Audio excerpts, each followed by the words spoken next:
Thank you so much, Jimmy. Yes, I do have a few safety rules that we do have to go over. First, if you need guest assistance or have a medical emergency, or you drop something of value off the side of the tram, or you have any sound or video issues, reach up and grab the red E-cord that runs along the center of the ceiling of the tram, and I'll be back to assist you as soon as you see the tram movements, fire effects, and many, many water effects.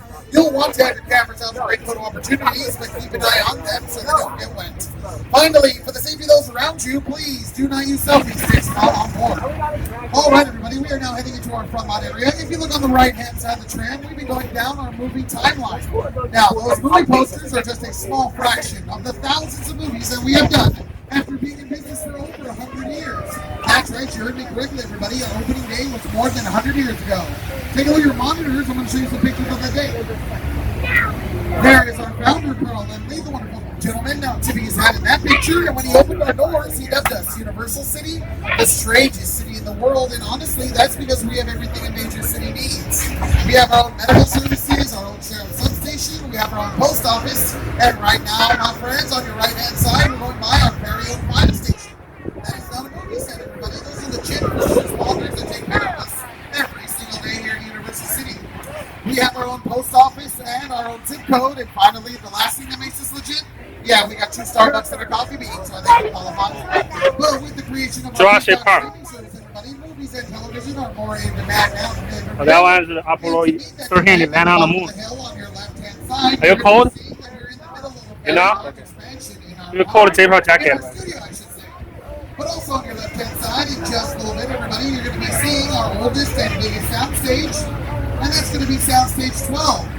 We are now passing it right now, everybody. It's a building with a voice logo on it. Now, that building was built back in 1928, and it's roughly 30,000. But take a look at your monitors, everybody. I'm going to show you a small set of movies that were filmed in that building that we just passed. Take a look. That is where we filmed Frankenstein's Laboratory, Dracula's Lair, and Scarface's Mansion. What's that? The Super Mario Land? Oh, Super Mario Land. It's gonna be It's gonna be a mushroom man. Remember step on a turtle and the turtle go back on the frogs like bang, bang, I'm bang. going to pause the clip right here, everybody, because I want you to see what our sound stages look like on the inside. They're essentially very large warehouse-like buildings that are 98% soundproof. Now, that soundproofing is crucial because it allows our filmmakers to not worry about any outside noise or interference interrupting their shots. Right, everybody, on your left-hand side, this series of sound stages, we're very busy filming our current NBC shows like Quantum Leap and Lopez vs. Lopez. But as we make the turn, everybody, on your left-hand side, we're now going by our second oldest and second biggest soundstage, and that is Soundstage 14. Now, that building was built back in 1932. Oh, they're making a real movie here, It's roughly 20,000 square feet in size. Oh, that's pretty cool. We have filmed our most successful movies from the late 80s into the 90s. In Soundstage 14, that's where we filmed John Carpenter's The Thing. Oh, John Carpenter's movie. The Thing. As well as parts of the very first Jurassic Park. But that is also where they filmed one of my favorite Ron Howard movies, Apollo 13. Take a look at your monitors, everybody. I'm going to Also, they lie. The director of Apollo 13 show you how he got those really interesting shots of mission control right in that building that we are now passing on your left-hand side. Stage 16. Realism was an essential element of Apollo 13. After all, we were recreating an important moment in American history, a moment many Americans witnessed. Oh, this place is huge. We thought about filming in Houston, Texas, where the original control room of the Apollo mission still exists. Unfortunately, NASA's engineers didn't have filmmaking in mind when they built Mission Control. Since there was no room for the elaborate camera crews and tracks we needed for the shots, we had to build our own mission control. Everything had to be exact, even down to the tiniest detail. That's right, everybody. And it's inside of these sound stages where filmmakers can get those details done. 80 to 90% of all film nowadays takes place inside of a sound stage. It gives our filmmakers complete control over the environment, and it allows them to complete their projects as quickly as possible. All right, everybody, as we come on down on your left-hand side, your very first celebrity sighting, it is Ted. And he is holding probably the dirtiest martini that I have ever seen. But you'll all be happy to know that Ted will be getting his very own television show. They have been filming it the past year right here in our backlot, and that is starring and created by Seth MacFarlane. And it will be on our Peacock streaming service this January.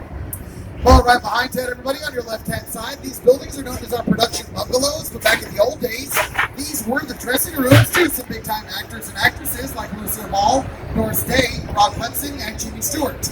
Now, back in those days, those movie stars spent so much time on our property that these buildings could have been mistaken for small apartments. Some of them did have kitchenettes and, in some cases, full bathrooms. But nowadays, these buildings are actually home to some very high-profile productions. Oh, that's the also for the movie. Productions, and they're responsible for bringing some of the greatest Broadway shows to the stage and screen. They worked on Dear Evan Hansen and the Oscar-winning movie La La Land. But this very last bungalow, there's a very familiar silhouette on that building. That is Alfred Hitchcock's old office, and he is responsible for some of the greatest thrillers in the horror genre. Thrillers like Psycho, The Birds, and one of my favorites, Rear Window. But many of you might not know this, but did you know he's also responsible for creating the cameo? Take a look at your screens, and I'll show you what I mean. Oh, this guy. I actually remember yesterday, he just stuck a finger in the possibly. My name is Alfred Hitchcock. We all know what I'm at. All right, now, folks, we have left our front lot behind and heading into our back lot area. If you look on the right-hand side of the tram, we're now going by our Metropolitan sets. Now, these Metro sets take up a good 4 acres on our back lot, and they're the tallest that we have here on property, standing well over 55 feet tall. But in a minute, folks, on your right-hand side, we're going to be entering into a wide open area that we like to call our Brownstone Street. And as we go in there, I'm going to show you the clip from the movie Bruce Almighty that combines our sound stages on your left with our exterior sets on your right. So take a look at those brownstone apartment entrances across the way. Now, take a look at your monitors, everybody. So this part of the scene was filmed in a sound stage, but now they're on your right-hand side on our Brownstone Street. That is where that was filmed. I'm going to pause the clip right here. Right behind Jim Carrey on your monitors are the same structures on your right-hand side. Nice. Oh. It is beautiful, everybody. Just like the next area of our Metro sets, we're now Jim Carrey. On your left-hand side. We like to call it our courthouse square around here, but many of you are pretty much going to recognize it as Hill Valley, California. Wait, no. Please, thank you. You're going to drop that phone. Yeah. Very good. Oh, City Hall. Oh, that's right, everybody. That is Back the to the original Future. clock tower from Back to the Future 1 and Back to the Future 2. Now, the area on your left was perfect for both of those movies because Ooh, with this the is help amazing. of a couple of hundred people, painters, carpenters, set dressers, prop masters, and electricians, they were able to make that area on your left-hand side look like 1955. You are in a video, don't worry. Now, that can also be said because that is the greatest thing about our courthouse square is that it is very able to accurately represent different time periods. So it was used as 1955 and Back to the Future 2, but it was also used in the very, very dramatic Steven Spielberg movie Amistad, where the area on your left was turned into New England in the 1800s. But it was also used in a very post-apocalyptic movie, Escape from LA, where that area was played a abandoned theme park in Anaheim.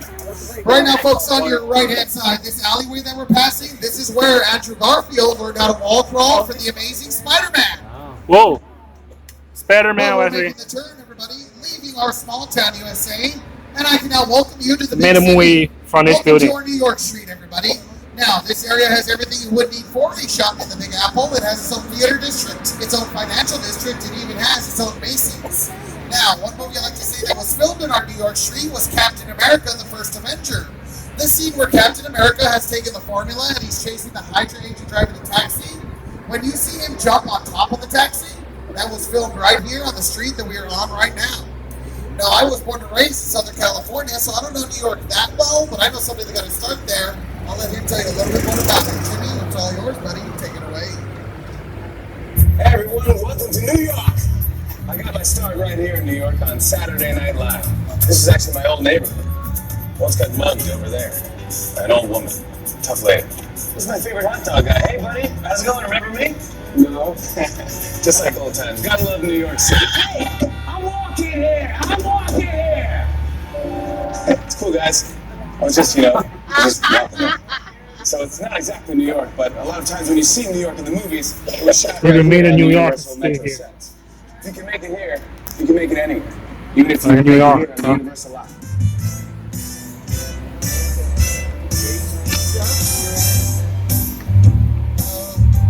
Oh, that's right, everybody. But this area has not only been used to represent New York, it has been used to represent many other big cities in the U.S. in many different movies. For example, in the classic Clint Eastwood movie Dirty Harry, we are now going through San Francisco. Or for the John Landis classic The Blues Brothers, we are now going through Chicago. Now, a great thing about our Metro sets, especially when it comes to stunt work like they did in the Blues Brothers, is that you can get away with certain stunts here that you normally would not get away with in the city that you're trying to portray. Take a look at your monitors, everybody. I'm going to let John Landis, the director of Blues Brothers, tell you a little bit about that process. Take a look. When the Pinto fell and you saw it land and make this big hole in the street, that was on the back lot. We dropped it from a crane. You dig like that in Chicago, not a good idea.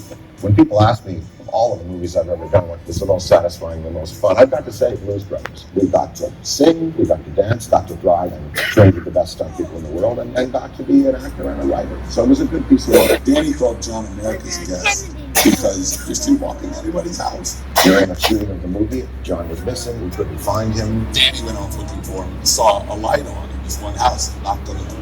I said, sir, we're doing a movie down here. We're looking for one of our actors. Oh, John, yeah, he's on my couch. He came in, he had a snack a couple hours ago. He's sleeping. He was America's Guest. I mean, literally that.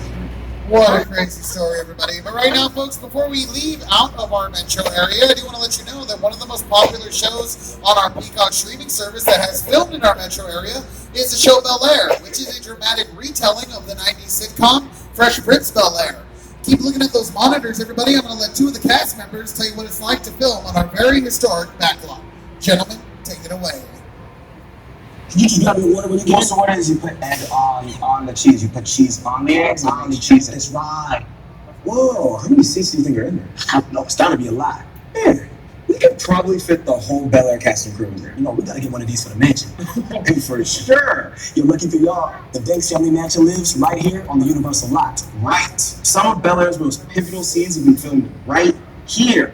Jabari, what have been your most memorable moments? Oh, I don't know. I mean, there's so many to choose from. You know, I love the foyer set where Will first enters, and at that moment, his life changes forever. What about you? Well, the Bel-Air Academy gym set is here too, and I remember you having to sit in that cold ice bath for hours. Yeah. Right now, folks, we are about to leave the concrete jungle, and we're going to leave the concrete jungle so we can head up the hill to the actual jungle. That's right, my friends. It is my pleasure to welcome you all to Skull Island. What? Skull Island? It's the original Kong Island. Oh no. Yeah, I think so. Yeah, King Kong. I saw that movie on TV when I was about 8 or 9 years old, and I wanted to become a filmmaker. I like films that just take you away from your real life and sweep you up to the edge. Kong literally does it. I mean, you're on board the ship, you're sailing to a lost island, you're encountering monsters and creatures from prehistoric times. So I was thrilled when Universal invited me back to Skull Island, and it's great to have you along for the ride. Now, we have created this 3D immersive experience, so you're going to have your glasses ready. Don't put them on yet, just put them in your hand because we're about to return to Skull Island. The Universal tram is winding its way through a very rough, narrow trail in Skull Island, allowing the visitors a little sneak peek at some of the wild stuff. Look. What is skull? The skull on a skeleton. As the people, it's fake. But the people with skeletons. The Kong eating people. Like the big graveyard eating people. Whoa! See the skeleton there. Oh, that's messed up. Oh my God, that's messed up. All right, everybody, we are going to be returning to the island in just a couple of minutes. But before we do that, I do want to ask you all to please stay in your seats, hold on to all your personal belongings. Okay. Now, you are allowed to record in there, everybody, but I'm going to have to ask, please no flash photography. Honestly, it's going to look better without it, and out of consideration No flash. for all the guests that No are around flash. you, Yeah. please do not use a flash. But before we get on in there, everybody, a very, even though it was Peter Jackson's King Kong used a lot of CGI, computer-generated images, we did still use a very old-fashioned but time-tested filming technique. Take a look at your monitors. I'm going to tell you a little bit about that technique. Take a look. Okay, so this is a scene from the movie called King Kong, and you It's okay. It's fake, not real. Yeah, it's actually a Don't scale worry. model, everybody. Now, I do a little tidbit that I like to tell my groups is that if you are a veteran of the studio tour, this was filmed where they used to have our Parting of the Red Sea attraction.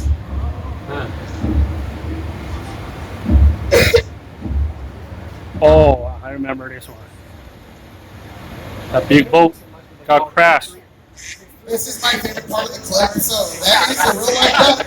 Look how scale comparison to the boat. Yeah, that's terrifying. All right, everybody. So sit back, relax. I'm gonna go in now. We're going to be heading into Skull Island in just a little bit. We really put a lot of things into the character and personality of Kong, and he's so much more than a monster. In fact, he's not a monster. You know, he is an incredibly That's the King Kong. majestic, ancient gorilla. creature. He's a force of nature. He's old, he's Skeleton wise, gorilla. he's proud, he's fierce, and obviously he has a heart. Yeah, they eat people. The They eat the meat and always Jack along his eyes. Kong's eyes are wonderfully expressive. They're full of emotion.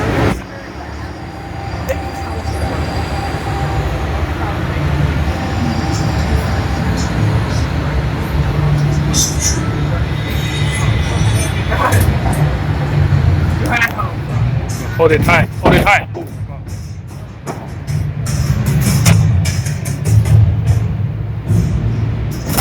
Ooh.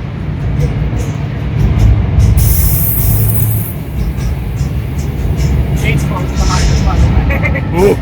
Earthquake. Okay, glasses on everybody. We're back in Skull Island. Ooh, dinosaur. Dinosaur. Put the glass on.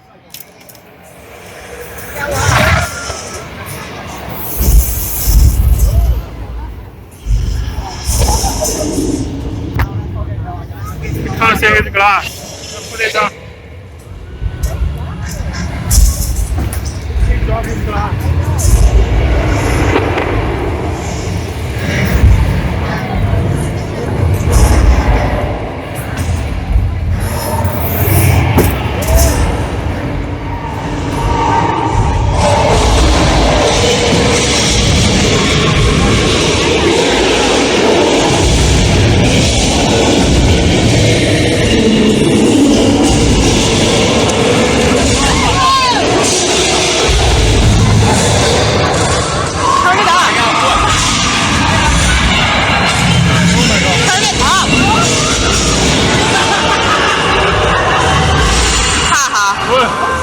Whoa, what's going on?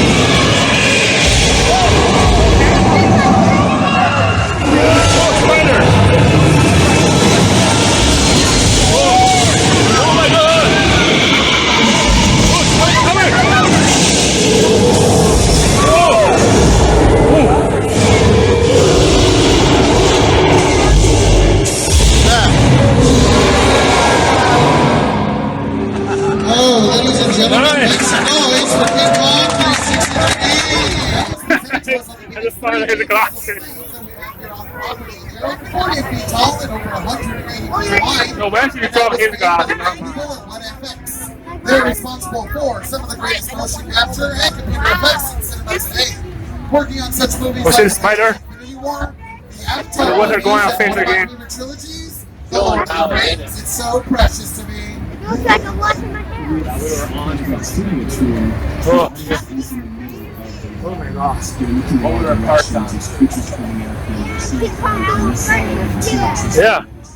Ah, my glasses are wet. Glasses fall down. Find our glasses. Oh, see the. That's the entrance earlier.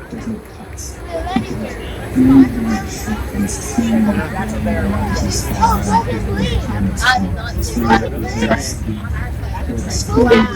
Train.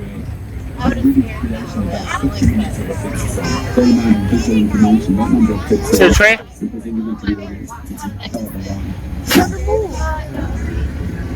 I would have to agree. Now, we also, at one point in that action, we saw Car 4 get pulled into the screen. When that happened, Car 4 became a picture car. Now, that's just a term in the industry that they use to describe any kind of mode of transportation on film. It doesn't necessarily just have to be a car. It can be a bicycle, a motorcycle, a plane, or even a boat. So with that being said, everybody, on your left-hand side, we're going to be going by one of two picture car areas. This is a huge photo opportunity, so I'd get those cameras out. But the first car you're going to see is a yellow Deuce Coupe from American Graffiti, directed by George Lucas. Yeah! But you're also going to see Biff's car, the 1946 Ford convertible from the very first Back to the Future. Or what they thought cars in 2015 were going to look like for Back to the Future 2. Now, do I have any Harry Potter fans on board? Any Harry Potter fans? I got a special car coming up. It is a Ford Anglia from Harry Potter and the Chamber of Secrets.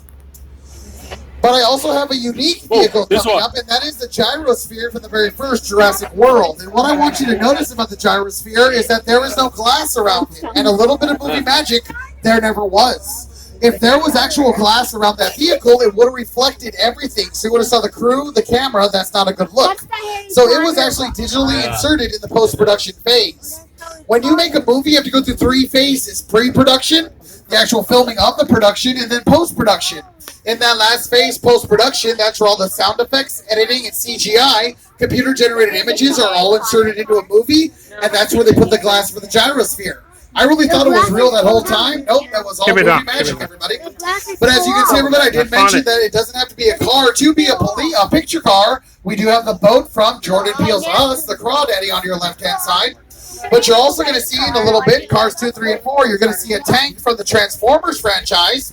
I want to let you know that that tank is actually made out of plywood and PVC piping. That makes it incredibly lightweight. If we ever have to move that tank, or if we have to apply battle damage to it, we can easily remove the wood panelings and apply ones with bullet holes and or scarring. Yeah, if we were to have a real tank on our property, first of all, that's going to weigh a couple of tons. Yeah, we're not going to be moving that around easily. And also, that's the price tag on that will be in the millions of dollars range. So it's a lot easier for us to just make it out of plywood and PVC piping. Now, we are going to be visiting another picture car area a little bit later on the tour, but at this time, we're going to be taken to a nice tropical island right off the coast of Costa Rica. That's right, my friends. It is my pleasure to say welcome. Well, Jurassic Park. Put it on. Oh, thank you, Dr. Hammond. That's right, everybody. As we come on into this area on your left and right-hand sides of the tram, you're going to be seeing some props, sets, and picture cars from the first 3 installments of the Jurassic Park franchise. But I am very happy to let you all know that the very first Jurassic Park movie recently celebrated its 30th anniversary. That's right, 30 years since we met Brett, Ellie, and Dr. No power. Malcolm. Remember, no power, and then the T-Rex came out. The T-Rex came out. But as we come on through, everybody, right now on your left-hand side, we are now going by the lab from the Lost World Jurassic Park. And just like the tank that we passed, I want you to notice it is actually made out of plywood and plexiglass. That makes it incredibly lightweight for the scene. I'm going to show you where we had to hang that mobile lab over the edge of a cliff. If you look at the back of that vehicle, you're going to see that wood is splintering and starting to work. But these cages on the end are real, and they're supposed to be full. They got out. They came out of the cave. No. All right, cars 2, 3, and 4. You are about to scream in delight in 3, 2, 1. Oh, there they go, screaming out loud. So good. Right now, folks, as we come on through, oh my God, dinosaurs from Jurassic Park 3. Oh, dinosaur. What are you doing now? The real name of this creature? Yeah, it's only a half-a-saurus. Yeah, only a half-a-saurus. Was this the dinosaur earlier? All right, everybody. Take a look at your monitor. Oh, that one. I'm going to show you a clip involving that mobile lab that we just went by. Take a look. Now, there is something very specific about this clip that I want you to try to notice. And what I want you to notice is the rain. It actually adds a level of atmosphere, and it really raises the stakes and the intensity of that scene. So with that being said, everybody, on your left-hand side, we are now entering into our Old Mexico sets, and we have set up another demonstration for you all. Now, I am in contact with Tech Services, so stand by. Tech, can I get a go on Thunder and Lightning? We are now in Old Mexico. Oh, thank you, gentlemen. I can hear that now. Yes, this is Tram 15. We are ready for special effects. We got the Thunder and Lightning. Thank you, gentlemen. All right, stand by for the water special effects. Stand by for water. All right, everybody, hang on. I'm going to try to quarterback this thing. Hang on, folks. All right, Tech, you got me good? All right. Oh, gentlemen, you're beating me to the punch. That's right, everybody. Look at that. That is beautiful. Oh. Now, we use a very high-tech way Thunder Storm. to you. There, Yeah, that we way. spray Send their water. star. I know, we spare no expense here, Universal. And we will shoot the water straight up into the air so that it falls naturally. Another tactic Full is that thunder. we will pump up the water pressure in those pipes so that those drops are extra big. Let it If that you way. want rain to show up on film, it kind of needs to be done in the middle of a downpour. Even in strong, natural, steady rain, it will not be seen by the camera. Wanna see Rhapsody? So, every time you see rain in a movie, those filmmakers have to create the type of Fake, direct it's not real. downpour that shows water. Oh, water coming. Well, what happened? No, there goes our water bill. Okay. Whoa, water coming. Whoa. Oh my. All right, everybody. I am so sorry about that. That was kind of my fault. I probably should have told you all, if your seat is blue, you might get wet. I made you look. They're all blue. Yeah, it's going to happen, folks. It's going to happen. So, if you want to know how we use that flash flood on the big screen, take a look at your small screens.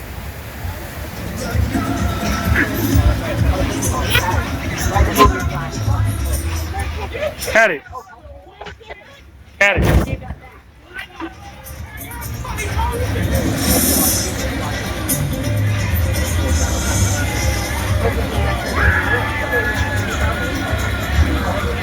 All right, now, everybody, we have crossed the border, leaving our old Mexico sets, and I can now welcome you to our 6 Points, Texas area.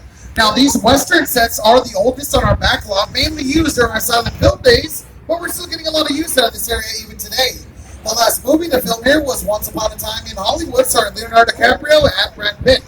But the last television show to film here was the Netflix show Never Have I Ever. Now, this area has been home to some high tense and very high noon duels, and if you take a look at your screens, I'm going to show you another one. Take a look.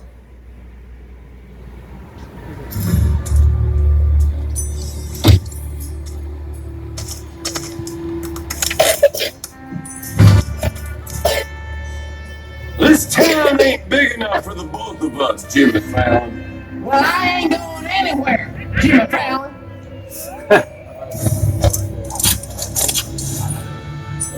Now look here.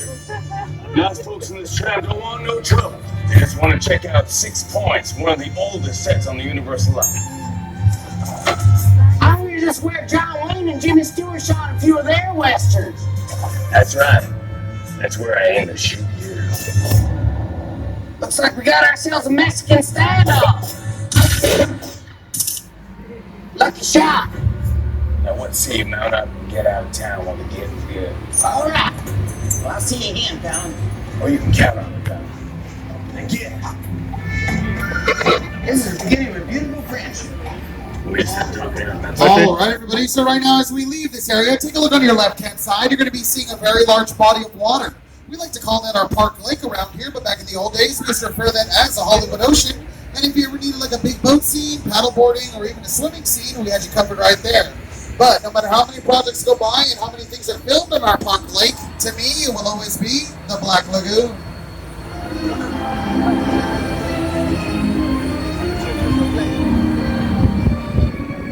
All right, now, folks, I do need to let you know that we are now approximately at the halfway mark of the tour, so I just want to remind you all to please stay seated during the entire tour. The studio is private property, and if you drop your phone or you just can't wait to use the restroom, pull that red cord to get my attention, and I'll be back to assist you, but do remain seated on the tram. Right now, folks, here at Universal, we want you to have the full Southern California experience, so let's go to the beach. The dog.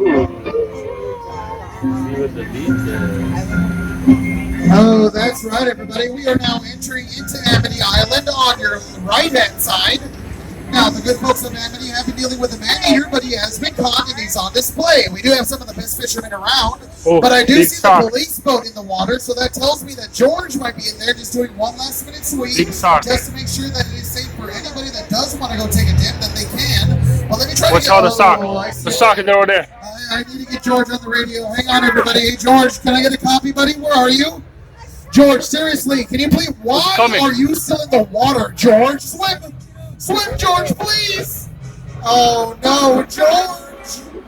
Oh, you tell better about the suck. rabbits, George. No! Oh, why do you have a fruit punch pack, buddy? Who does fruit punch and scuba? Work with me. Work with me. Well, you better suck. All right, well, if there's any good news is that we now have an opening in our scuba department. I'm just going to put that out there. You go to usajobs.com. But Tommy and I are going to take you to a very safe... What's all the water? When did they put gasoline barrels OSHA approved, we're gonna get written up for sure. And now our dock is getting taken. I'm kind of done, folks. I'm sorry. Car 4, I do need you to sit down. Car 4, I do need you to sit down. Oh, you can feel the heat.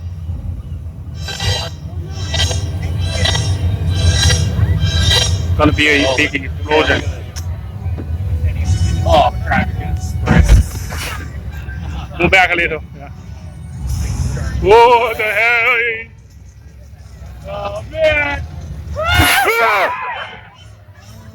Gentlemen, let's give a big round of applause to our mechanical shark, Bruce. Thank you, Bruce. We love you. That's right. Oh my God. 1975, when Jaws hit the big screen, it was the biggest blockbuster out that summer. It was so well received that people were genuinely afraid to go back into the water after watching that movie. They really thought there was a 25-footer out there in real life. Put a shark in there. Yeah. Even though that movie was so successful, it was played in all kinds of Bye, production shark. methods. The first couple of times they tested the mechanical shark, they had tested it in fresh that was water. scary. And everything went great. What the heck But is when they that? took it out to Martha's Vineyard, where they filmed Jaws and put it into the Atlantic Ocean, yeah, it sank all the way to the bottom. It was the salt water that corroded all the mechanics. That put Jaws 100 days past production schedule. Did you all know that Jaws was originally supposed to be released in the Christmas time? I know, and where would that have been? But because of all those production delays, Gotta it go to was the plane released crash in a more appropriate summertime. Take a look at those monitors. I'll let the caster tell you how they got through all those time delays. That's a much maligned shark. The shark was frustrated. It didn't really work hardly at all. Wherever you were on the island, We're good. We're good. We're good. we just waited around. We just waited. The shark was low enough for a while there. So I really hated it a lot. Oh, I would have to agree. But right now, everybody, on your right-hand side, this house that we are passing, this is what we like to call our chicken ranch, and this is an example of a practical set. So what that means is that we can actually film on the inside of this house as well as the outside. It has everything you would need on the interior for any kind of filming inside of a functioning home. It has several bedrooms, living room, dining room, kitchen, and it even has its own bar area. But with that being said, everybody, we're going to be taking you into one of our neighborhood sets, and the majority of these houses are also practical sets. But it is also my pleasure to welcome you all to our Colonial Street. Now, this area is a dream for any filmmaker because honestly, they can do whatever they want to these houses. If they want to pick one up and move it completely, they can do that. Or like in the 1989 movie, The Bird, starring Tom Hanks and Carrie Fisher, one of the houses on your right-hand side in that movie was literally blown up using real-life pyrotechnics and smoke effects. But I know no matter how many projects go by, this area will probably always be recognized as Insidious. Insidious. If there is one thing everyone in suburbia can appreciate, it's a good neighbor.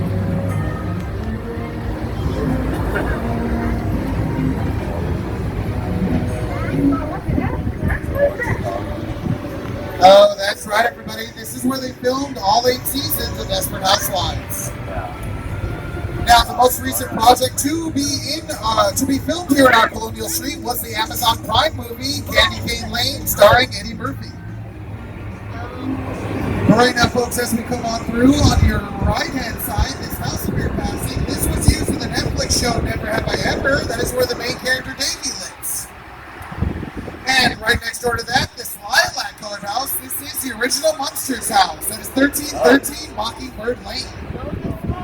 But as we leave our Colonial Street, everybody, we're going to be heading into our wilderness area. And as we do that, on your right-hand side, we are going to be passing by a deer crossing sign because we do get some wildlife around here. But right next to that, you are going to be seeing a sign that lets you know we are in the middle of a very large migration. Oh, earthquake. We're fortunate to be the stewards of a number of franchises. However, we also have a mission, which is to bring new stories and new characters into the world. Ah, the chicken. A duck. In migration, a family of ducks will embark upon what will become a journey of a lifetime. You know what's that before? We I meet don't some remember. funny, silly, likable new characters. Everything will be all right. Oh, yeah, no, I'm okay. We can do this. This movie is a reminder that no matter how fearful we might become, there still is a beautiful world. Oh, you still saw remember the song earlier? That's scary. Oh, that's right, everybody. You can watch Migration from Illumination in theaters now.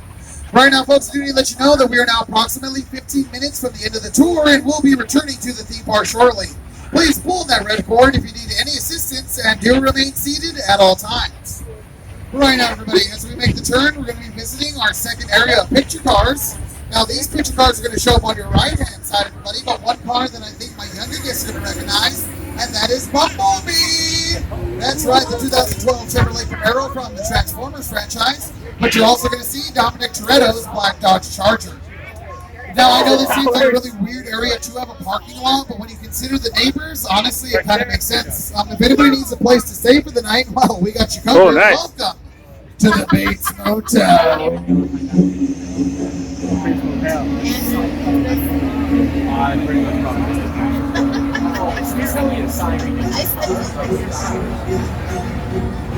This is the car.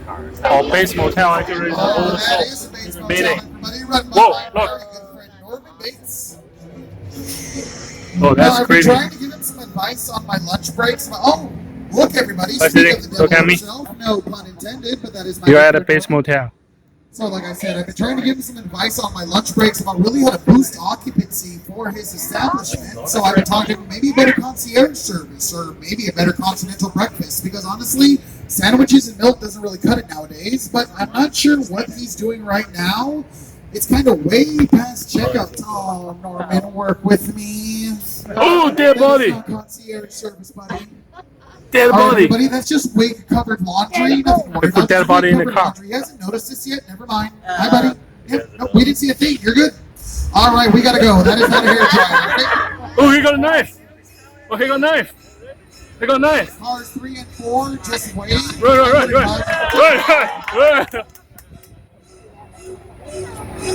We're good. Relax. We're gonna talk about this later. It's back. But as we get to the top of the hill, everybody, on your left-hand side, we're now going by the Psycho House. And if you look up into the second floor bedroom window, you might see Mother looking down on you, judging you silently. Oh, he's still there.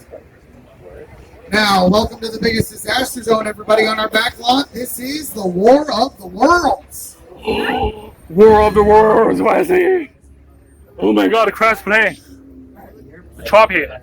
Oh, the plane's there. See it? The crash. Oh my god. It's stand up. Oh, it's messed up. It's messed up. The engine. There's an engine. Yeah. Dead air. Left for Dead 2. Oh. Crash the house. All the seats are over there. It's messed up. Oh, this one's messed up. Why did he look at me? It's okay, don't worry. Oh. We're the chocolate. We're the alien. Oh, that's right, everybody. That is a genuine 747 Boeing passenger airliner on your left-hand side. And it was purchased over in the Mojave Desert where there is an airplane graveyard. Oh, the seats. Split up into 4 parts, put on the back of flatbed trucks, and then transported over to our property. Now, the person responsible for getting all the details that you do see surrounded by the smoke coming this way. side was the production designer. He or she is responsible for researching everything that a particular scene would need, and then along with the director figured out how it would be used in this area. Right now, folks, here at Universal, we have been very fortunate to work with generation-defining directors like what's that plane? Is that Southwest plane? Partner with Academy Award-winning director and writer Jordan Peele. In a minute, folks, we're going to be taking you through Jupiter's Claim, the actual sets used in his latest sci-fi thriller Nope, starring Daniel Kaluuya, Keke Palmer, and Stephen Young. Whoa. What's up, Studio Tour? I'm Keke Palmer from Jordan Peele's film Nope. What's a bad miracle? Well, what's it playing, huh? Until then, I hope you enjoy your visit to Jupiter's Claim. Movie magic only happens when a team of directors, often in the hundreds, work together to take an impossible This right. A nostalgic, small-time Southern California amusement park owned by former child star Ricky Juke Park. Okay, we're gonna go in this one. Over there, look into the Winking Well and have your picture taken just like the kids in that old 90s movie Kid Share. That's what Oh, this is the VR chat place. Remember the cartoon town? Remember you played at HTCY? Brand new Star Lasso experience. Built to showcase an unbelievable new live show. Whoa. What the heck is that? That's a weird place. Hello. Say hello. What's that sound? I don't know. Welcome to the world.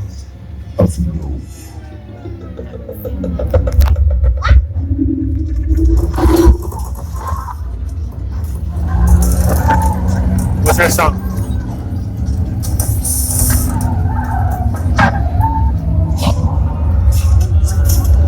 I don't know.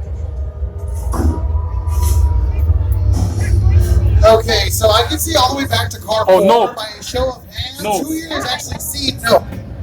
Oh yeah, that's I want that number to go up, everybody. It is such a good movie. Yeah, it's a good movie. Yeah. It is way more sci-fi than horror. Alien Honestly, eating there's people. only one UFO jump eating scare people. throughout that entire movie. The classic movie that it reminds me of is Close Encounters of the Third Kind. Oh, Close Encounters of the Third Kind. You will not regret it, believe me. All right, Close Encounters of the Third Kind. Yeah, security, what's going on? You want to see that big UFO? Oh, we're going in? Oh, so Tommy knows?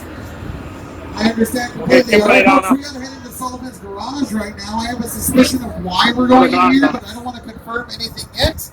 Please stay seated, folks, holding on to all of your personal belongings, but I am going to try to Stay with me, stay with me. So they can We're gonna be fine. We're gonna be fine.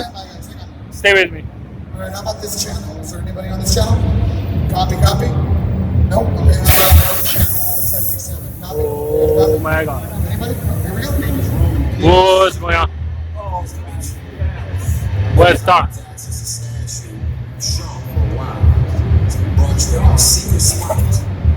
Alright, look guys, we're gonna keep Shaw from finding you, but to keep you safe, we need your help.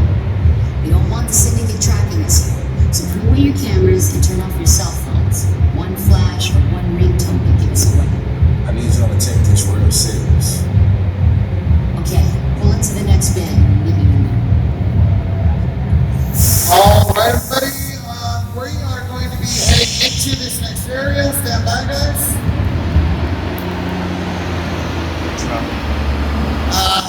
All right, folks.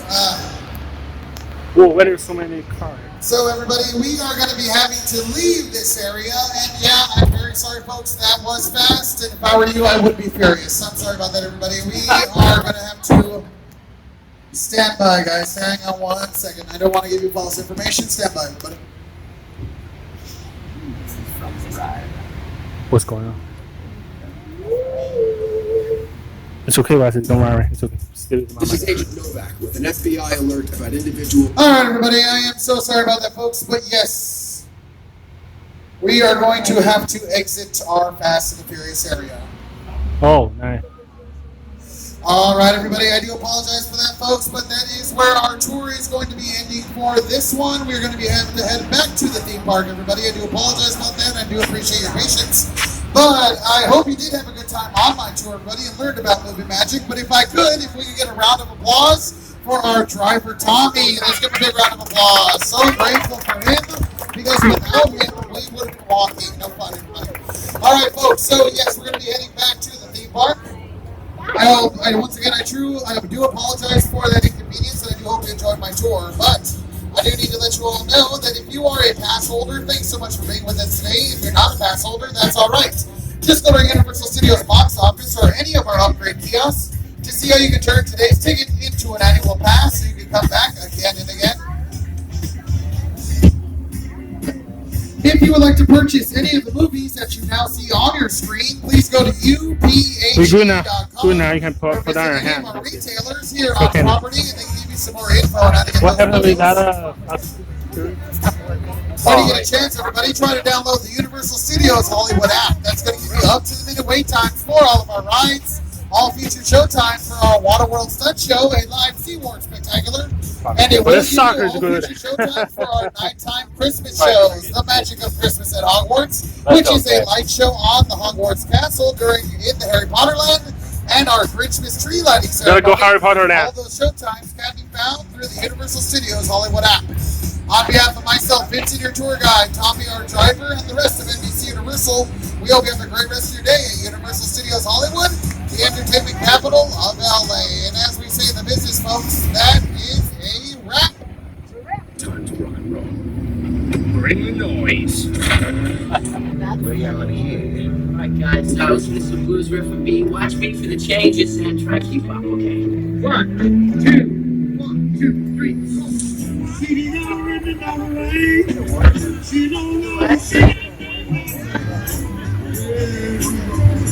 I can see where it runs off.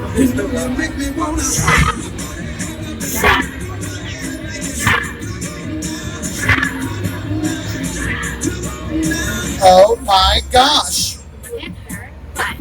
Oh my gosh.